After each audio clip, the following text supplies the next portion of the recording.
Harrison, tell me what you think about these ideas. So tyrants use fear to produce compulsion. They're after compulsion. They want to aggregate the power, and so they use fear. And apocalyptic fear is the best sort of fear to use. Of course. Right. And so now you can tell the tyrants, because everybody wants to know who's listening. How do you tell the tyrants from the real leaders? Okay, the tyrants will frighten you into compulsion, and they'll use the crisis and the catastrophe to justify the compulsion. And you might say, well, there's a real crisis, and the right answer to that is there's always an apocalyptic crisis. That's right. That's a universal, eternal truth. And it's partly because all of us die. It's partly not because you die and I die, but also because every single person we know, our whole culture, everything we know will die. Yeah. So the apocalypse is always there, and sometimes that happens dramatically, and sometimes it happens incrementally, but it happens. Yeah. And so we're always facing apocalyptic crises.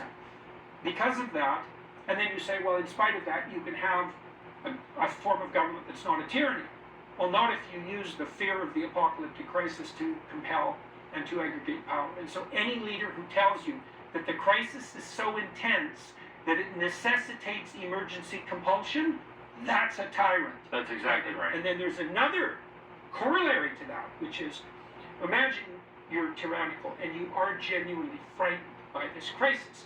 Then I would say your nervous system has indicated by the paralysis of your fear that you're too small a knight for that dragon. Right, and so you shouldn't be parading yourself around as a leader. It's like, no, you're a frightened tyrant. You're not a leader. And we can tell you're not a leader because you're a frightened tyrant. Right? If you were a leader, even in the face of a crisis, you would keep your head. That's right. And you wouldn't use compulsion. That's right. So all these apocalyptic nightmare mongers who are saying, well, we're going to burn up the planet. It's like, yeah, that and 10 other apocalypses, by the way. That doesn't mean you get to centralize all the power and take it for yourself and use compulsion. And I really started to understand that as far as I was concerned, I was at war.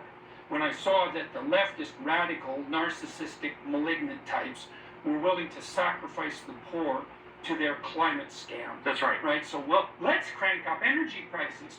Well, why? Well, because renewables, because